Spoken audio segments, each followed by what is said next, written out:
All right, everyone, welcome to the Ucan interview with Sara Hall. Sara, I'm so excited. And also welcome to the family. I've been part of the Ucan family for years, and we are so pumped to have you. Thank you. It's so great to be a part of it, and I've been loving UCAN for a while, so feels good. Yeah, when we were talking, Katie and Varan and some others, we were pretty excited to hear that you were thinking about joining the team. What brought you on, and why do you love the product so much? Yeah, I was first introduced to the product from my neighbor down the road, Meb, who in Mammoth Lakes, which he knows a little thing about running and how to recover and stuff. So he gave us some little packets, and at the time we were already doing like a carbohydrate powder, but we were using like a maltodextrin based one, and using that especially like before races or sometimes like carb loading and different things. And so I was really curious as a human biology major to give UCAN a try, just because learning some of the science that went into it and how it's definitely like a higher performing carbohydrate option. So yeah, that was my first experience, and I had some great success using it in kind of all my fastest marathons to fuel in advance of those. So yeah, it was just an organic fit. Well, that is so fun because I think most people understand the product is a really good one. But to know that you know the science behind it, along with seeing Meb, your good friend, our good friend, see all the success that he's had off of it is exciting. But what's really exciting right now is you just ran 2:22:01, the sixth fastest U.S. time ever, and you were second at the London Marathon. Sara Hall, I mean, come on. Are you pumped? Oh, thank you. Yeah, I'm still so happy, so excited. It's been such a hard, crazy year, and like to have a moment like that after like so much perseverance and just grinding away during a hard time, it feels really good. Yeah, you've talked about it on your podcast with Ryan, for instance, last week.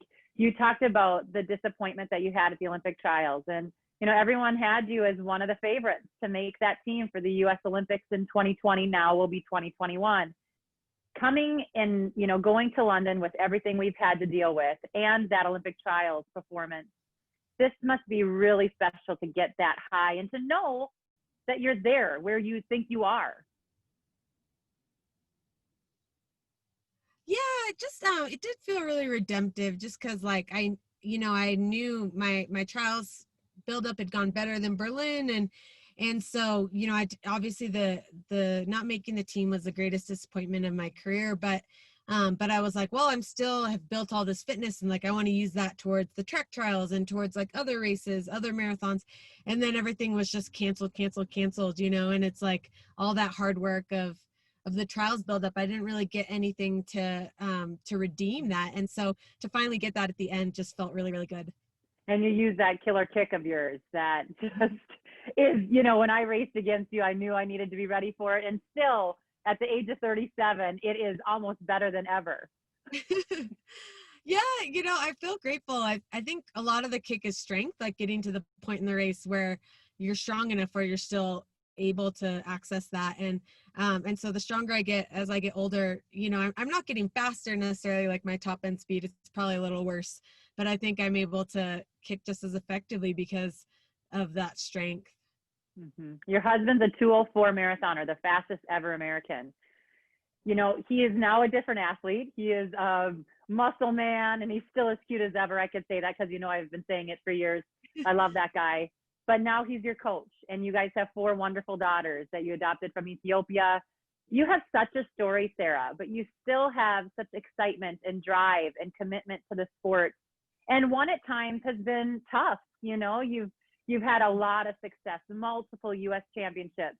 You've done well at the Pan American Games. You've done well at World Championships. I mean, the list goes on, but there's also been heartache. What keeps you coming back? Yeah, that is true. I've had so many heartbreaks in my career, and great, obviously, moments that keep me encouraged too. But really, I just love this sport more and more. And some of that comes from just I got really freed up from fearing failure. So I had a lot of early success in the sport, and really just kind of had this like win or bust mentality. And then when I, especially like in college and early in my pro career, like started to struggle physically at times, and wasn't performing up to my capabilities, that was really hard because I'd really built an identity around success, and had really felt like I was letting people down, and just kind of all this pressure that was stealing the joy of competing from me. And really it was my faith that just experiences I had with God's love, and that just changed everything, where all of a sudden, like, I felt more free to get out there and just take risks. And like, even if I failed, like, I was able to just bounce back really quickly. And so as a result, that's like, the more, like, as each year that goes on, I take more risks, like in training and racing, and some of those don't always pan out. You know, I tried the line at the New York City Marathon with food poisoning, and that didn't work out. Like, but I was willing to step up there and have the courage to take the risk. And then other times it does pay off, like London, where, you know, I went for it and went for second, and I didn't just settle for getting on the podium and being third or something. And it does work. So really it's a love for the sport that thankfully, when you're freed up from that, you have that. And also just the love for the hard work. Like, I love to train hard. And so even during this time of no races, like, I didn't really need the carrot of a race to put in the work. Like, I really love to grind. And I think you need that, because the end result isn't always worth it. You know, you really have to love the process. For sure. You know, the process is the huge thing that we all have to kind of deal with, no matter if you're an elite athlete or not. The ups and downs, the roller coaster ride of, you know, injuries, not feeling well, having heartache. That's scary when you're in a normal year of training and racing. But you go over to London. Let's just talk a little bit more about London. You're in this way, like a super, like, I guess, well, it's called the bubble. It was called. That's what you guys were in. So a real protective space for you athletes. I was listening to that podcast again, and it was, you know, you guys were talking about how you just had like a little tiny loop to run within the bubble on the, you know, grounds of the hotel. You couldn't get too close to people without your wristband going off or something. But that experience, talk about how COVID-19 has affected your training, but also what it was like in London. Yeah, I feel like this year has been all about just like, not ideal circumstances, but just trying to make the most of the opportunities and what you do have available. So there's, you know, when COVID first started, you know, we couldn't get on tracks, and I was trying to train for the track trials, and we couldn't get in the gym. And so you're having to like get creative with your strength stuff. And but you know, I think a lot of that, it's kind of like just a confidence. Like, I think sometimes we can, like, we need things to go exactly a certain way to be confident, but if you can just be confident in yourself and your abilities, then it helps. And I think and London was the same way, where usually, like, the week of a race, especially a marathon where you've worked 6 months for this moment, you know, you want to do things how you want to do them. Like, you want to do the same runs, and you want to do them where you're used to doing them, and you want to eat the right foods or whatever. And London, I mean, they did an amazing job with what they were given. Like, they were given really tight restrictions for how, if they were going to do this event, what they were going to have to do. And that meant never leaving the hotel premises. And so it wasn't their fault, but yeah, it was not ideal training the week of the race. Like, I never run on grass, and here we were running on this like couple-minute grass loop, and the whole property was like on quite a hill. And then, you know, just like, really, it felt like being in pre-race mode all week long, because we're just hunkered down in our rooms. We can't really socialize and stuff. So yeah, mentally that was like just having to be confident. I think what helped is just, I was so grateful for the opportunity to race. I was willing to do anything. And so, yeah, that helped, just trying to stay focused on the excitement to race. Yeah, I think a lot of the viewers don't quite understand that you had to run over 19 laps. It was a 1.3 mile loop that you were running for 26.2 miles. That in itself must have been quite the feat. Yeah, I was worried about that because, you know, honestly, I haven't raced on the track in 4 years. And part of that is I kind of feel like the track is boring.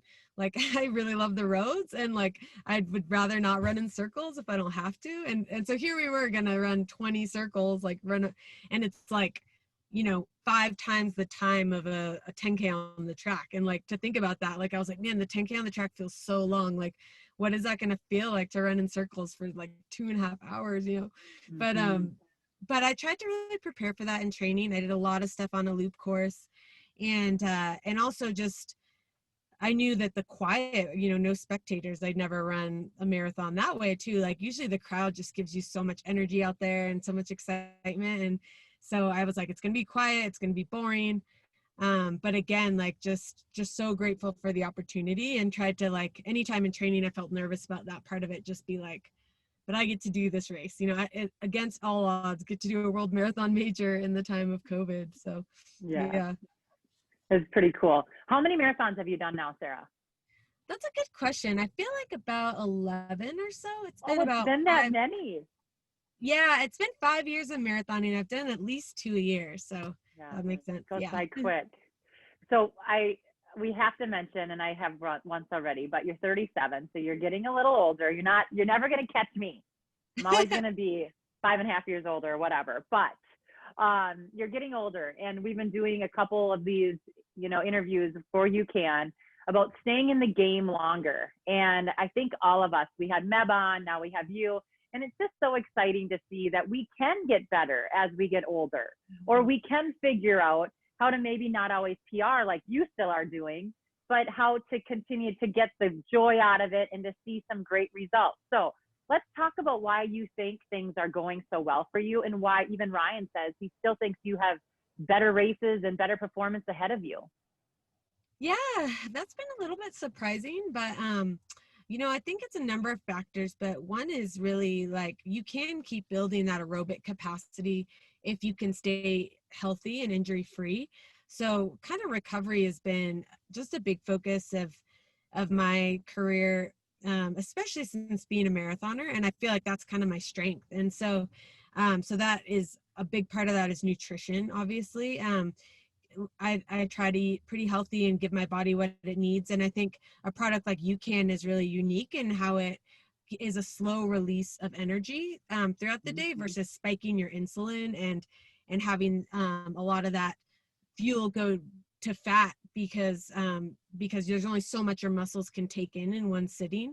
But something like Ucan, like it's continuing to give your muscles that steady stream of carbohydrate after your training and stuff. So something like that has been a really good tool for me to use to keep well fueled and be able to, like, go straight from training to the gym, and I'm like pounding a shake in between, but that's giving me the fuel that I'm not like really dipping into the red zone and really like taking as much of a withdrawal. Like, it's kind of like you want to keep making deposits in your body as much as you're withdrawing, and continuing to like recharge your body is like a human battery.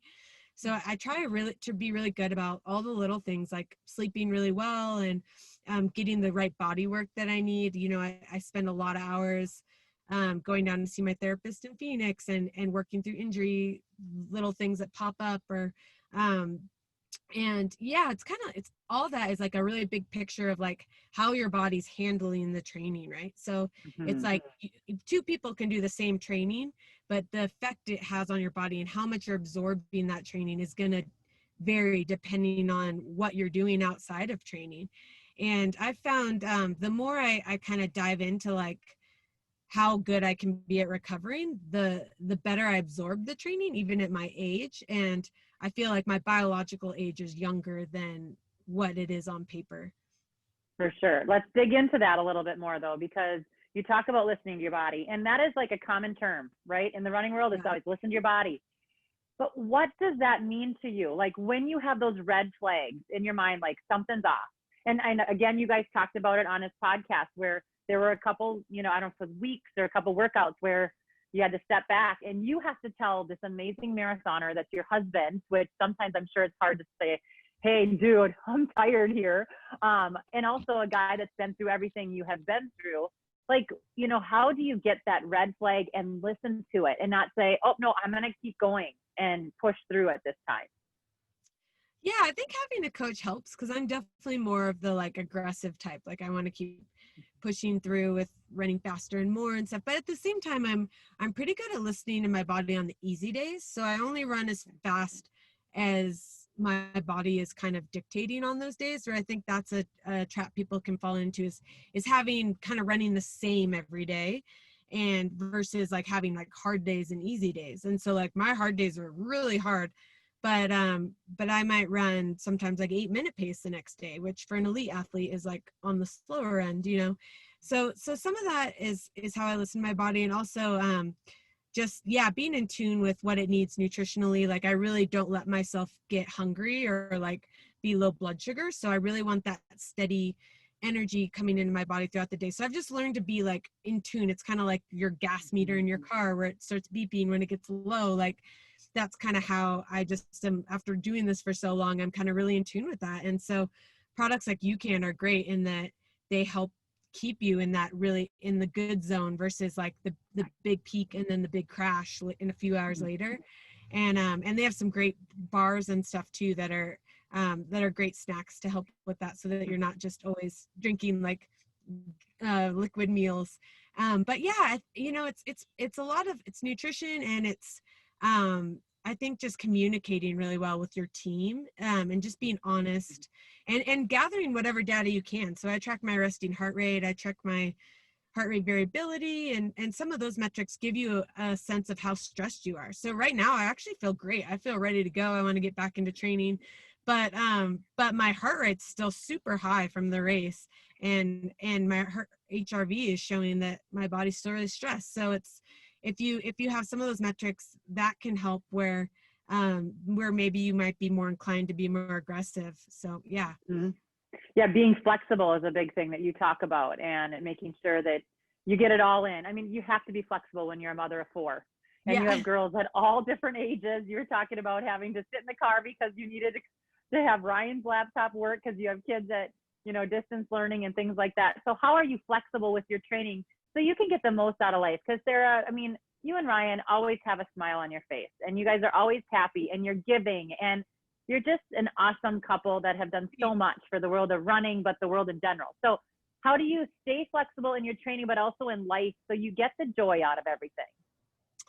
Yeah, I feel like I'm naturally flexible, but definitely with kids, it's like another level where you really have to like I can't compare myself to how I used to train, you know, because pre-kids, like you're able to be a lot more selfish, a lot more just cater your day to doing things when you want to do them and stuff.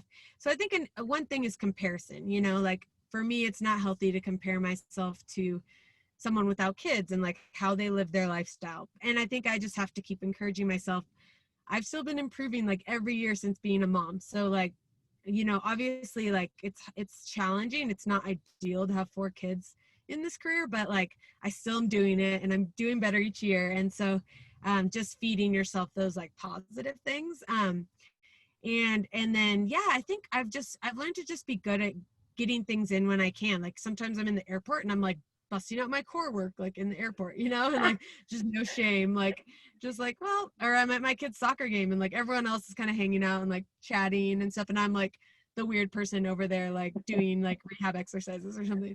But like that's just what you got to do sometimes, like when you're really busy. And so I've tried to really make sure I'm doing as many of the little things as I can, even having a busy life, family life and stuff. And but also, you know, my kids do, they've added a layer of meaning to my running where I get to model just so many things to them that I want to instill in them, like these character traits that about perseverance and hard work, and like they see that day in, day out with what I do, and they see me picking myself back up after massive disappointments and still like hoping again and believing again and going after new ones, and then having redemptive moments and just having something that makes you come alive, you know, like that's your greatest hope for your kids, that they would find that thing too. And so as much as it's a challenge, I think it's rewarding too.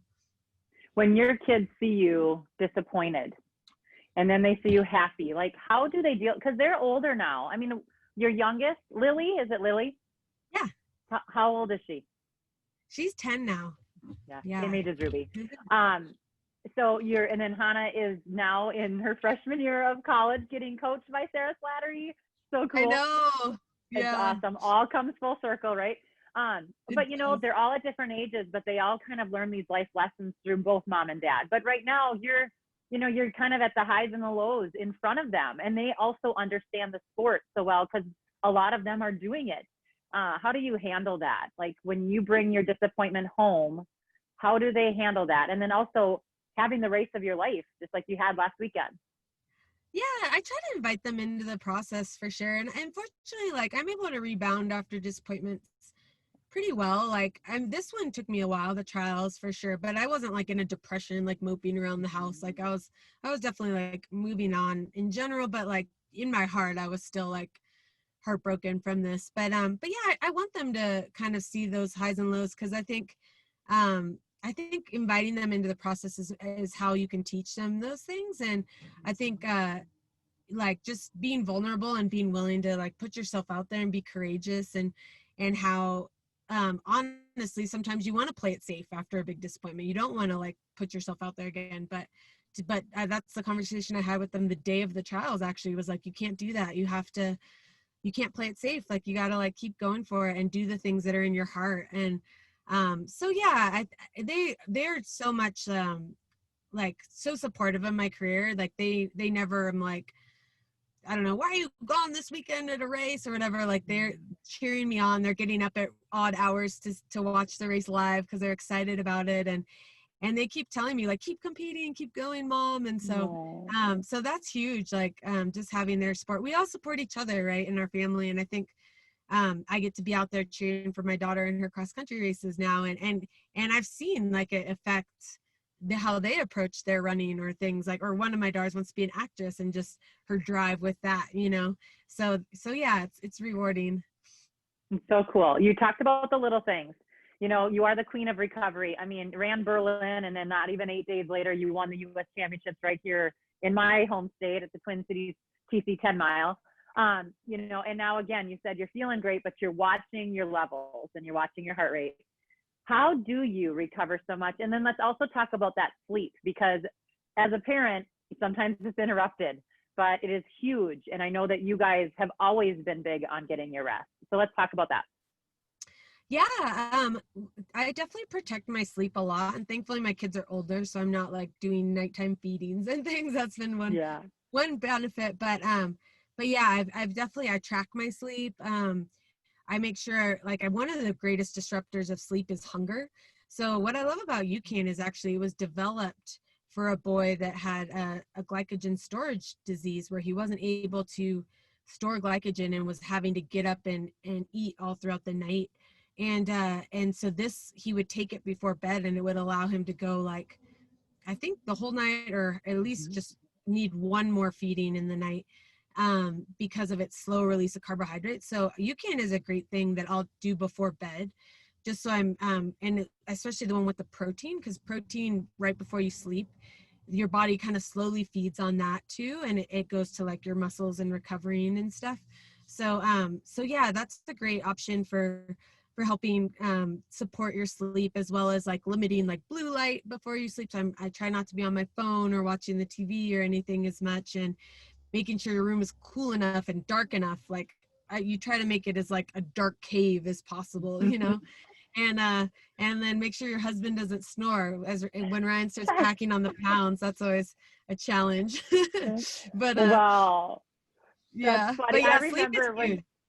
I remember when we were in Russia for the World Championships indoors, and Oh. we were for one, the hotel was a little stinky, should we say? Remember, there was a casino there, so there was a lot of smoke, but we packed the door and we had the curtains shut, and you and I saw logs for like days.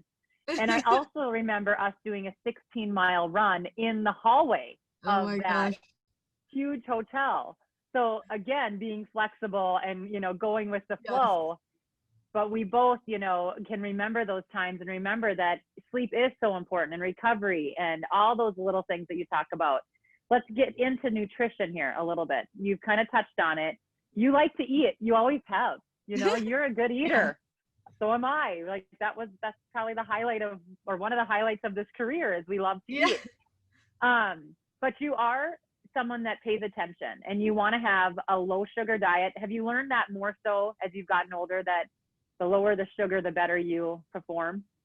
Yeah, it was interesting. I grew up in like a pretty standard American diet, and like a healthy amount of junk food, and just like sweets and things. And so, but what really shifted my thoughts on sugar and stuff was when my kids, I adopted them, we were taking them to the dentist for the first time, and I was like, oh man, this is going to be carnage, because they've never brushed their teeth like in their whole life. Like they grew up in this rural area and like never took care of their teeth. And I was like, they're gonna have all these cavities, but they had zero cavities, like zero problems with their teeth.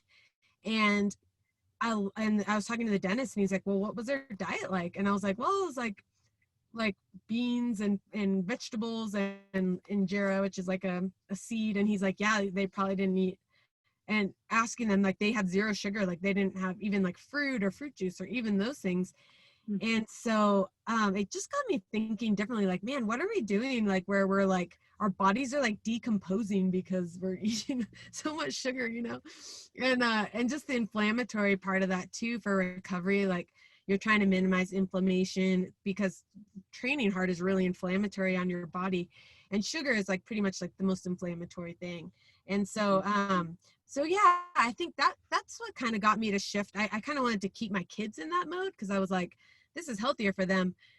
And it's kind of like swimming upstream in the US, honestly. Like it's like they get it everywhere. Like every day it's someone's birthday, or they're getting it like, you know, everywhere. And so I try not to be like really strict. And obviously I still have a sweet tooth from growing up with a lot of sweets, but I definitely minimize it how I used to. And I would much prefer a product like Ucan that doesn't have sugar, and you're getting carbohydrates from a more complex source that's going to give you that slow release of energy versus the spike that sugar will give you. Mm-hmm. How do you use your Ucan during training and during the race?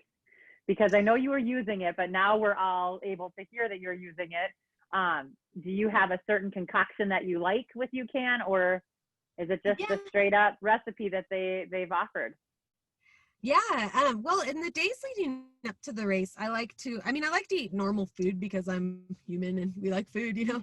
So I don't want to like just have like my diet only be Ucan, but like in between meals I found, so I'll eat like, you know, obviously focusing on carbohydrates in the days leading up to a marathon, but in between meals using Ucan for that steady stream of carbs to carb load for the event. And then at night, as I was mentioning, and then the morning of the event, I think at London, I had a scoop of the protein plus Ucan, because you do want some protein for breakfast. And then I had like 2 other scoops of Ucan for breakfast. And then I actually sipped on some as the race got closer. And actually I found I was taking like not a lot of my bottles. It's probably the least amount of fluids I've taken in a race before, even though we had them available, because it was 1.3 mile loops. So you could have taken 20 bottles if you wanted to, or 19. And but I actually I was kind of just forcing it down like midway through the race, some of it, and then I was taking it a lot less frequently than I usually do, just because I felt that steady release of energy already. So yeah, that's kind of how I implement it right now. And then if you can, for recovery, get some in within the 30-minute window. That's a great window for maximize getting in carbs and protein, especially the one with protein, for muscle recovery and restoring glycogen stores after you've just depleted them in a marathon or like just a longer run. So I'll do that in like for like hard workouts only. Like I don't typically try to get it in something that close, like on every single run, like short runs and stuff, but definitely the longer ones over an hour. Yeah, I know. That's what I love about it too. When I was actually still feeding my kids, I was using Ucan, and it was amazing because I could get through my run while like sustaining another life. I always said that, like, that's amazing. Yeah. You know, once I was over 90 minutes, then I really had to pay attention to what I was putting into my body. But if I made sure to have it, you know, 30 minutes before, I could do it even 15 minutes before a good long run, get my shake in or get my water bottle down or whatever. I was good. And that's what I loved about it. It's not a product that you have to constantly be taking. You can take the right amount and then get back on it if you're going to be out there longer. But for you, you're not out there very long.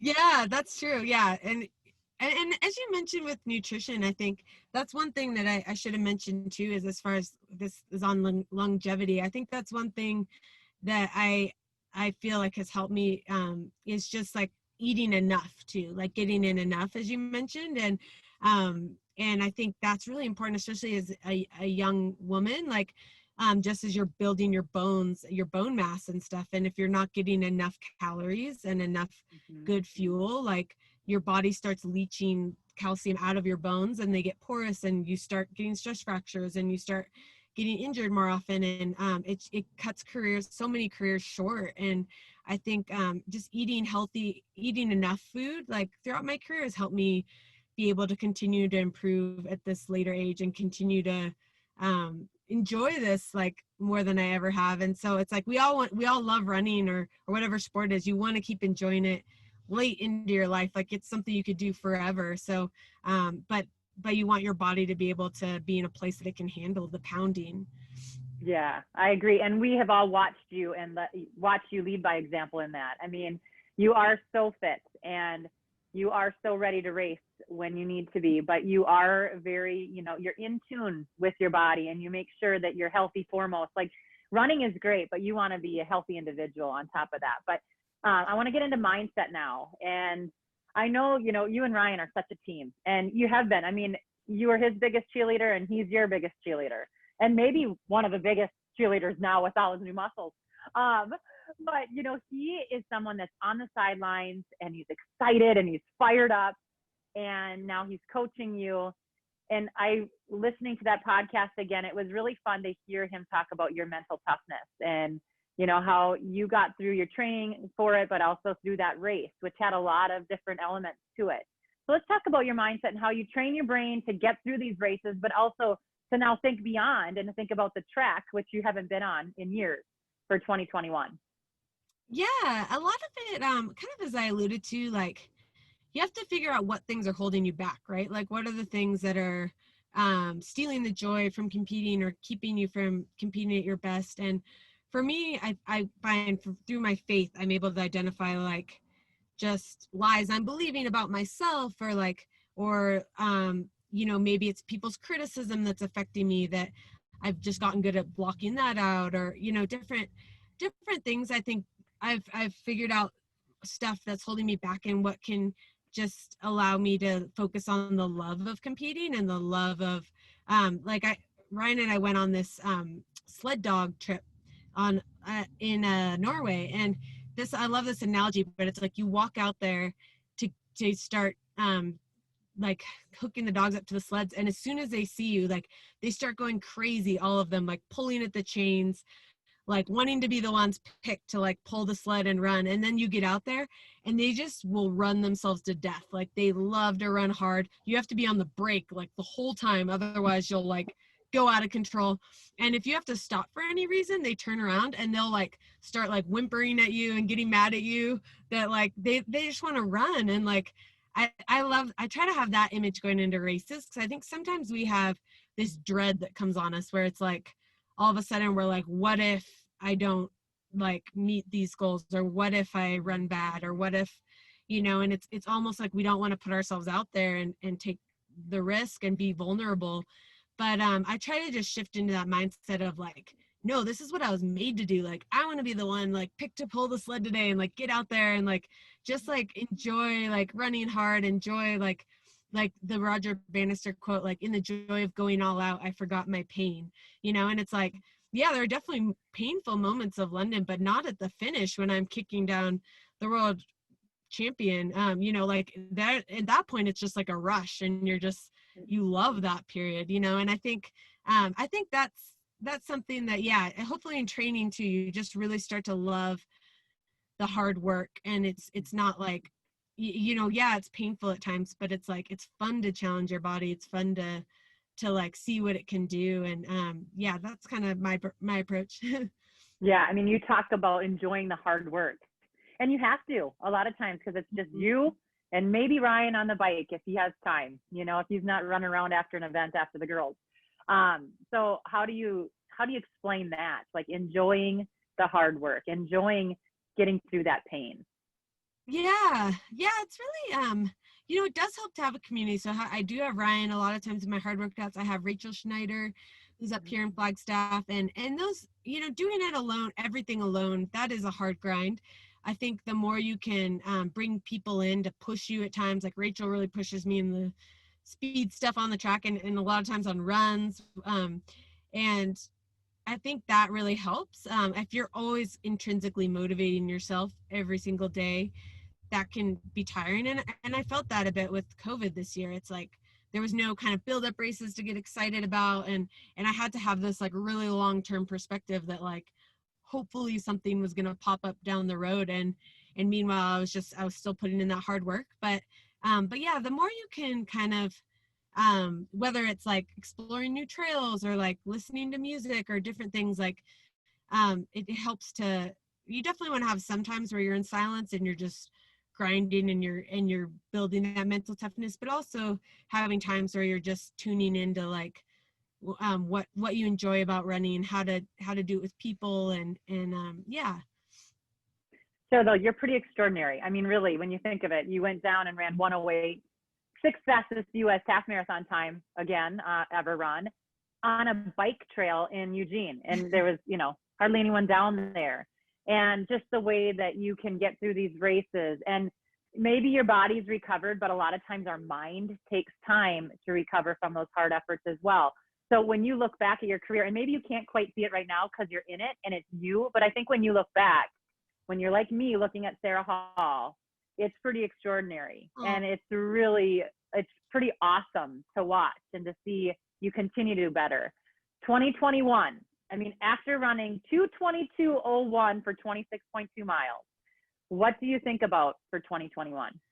Yeah, well, I'm really excited to make a go at this Olympic team. As I mentioned, I haven't raced track for over 4 years. It was the 2016 trials was the last track race I ran. And even before that, the couple years leading into that, I hadn't run a lot either. So that's going to be a new challenge. Fortunately, I like challenges. So that's, and thankfully, even though I haven't been on the track, I've done shorter races, and that speed's still there. Like the last 2 half marathons I've run, the second half has been pretty close to a standard pace for 10K for the last 10K. So I'm hoping that if I only have to run one 10K, I can get that standard. But that's, really only the beginning in the US. We're so deep in every event. You really have to be like bringing your A game and on fire to make that team. And so I'm definitely going to give it a shot, but I'm also really excited to keep working on my half marathon and marathon and continuing to see that improvement that I've been seeing from year to year. That's really where my heart is.